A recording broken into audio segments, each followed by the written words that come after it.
Voilà, un rapide point sur les performances. Donc on a un Snapdragon donc 801. On a donc 3 Go de RAM, ce qui est le grand avantage de ce Z2.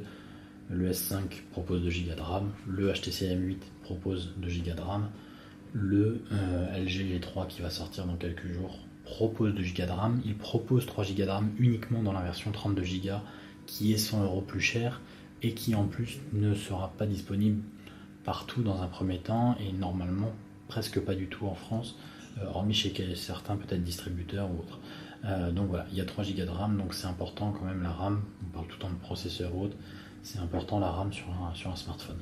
Voilà, après, que vous dire, c'est un smartphone de 2014, c'est une fusée, n'importe quel jeu, n'importe quel truc, ira super vite. Donc là, voilà, l'interface. Bon, moi, c'est une interface modifiée puisque c'est Nova Launcher, c'est pas le launcher d'origine, mais c'est super fluide, il n'y a rien à dire, il n'y a rien qui bug.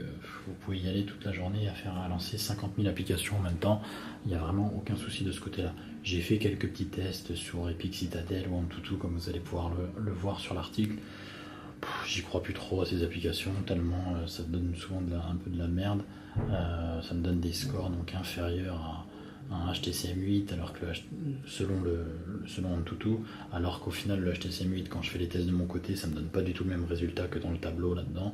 Donc voilà, en gros, oui, on a un score de 32 000 sur Antutu, donc c'est très bien.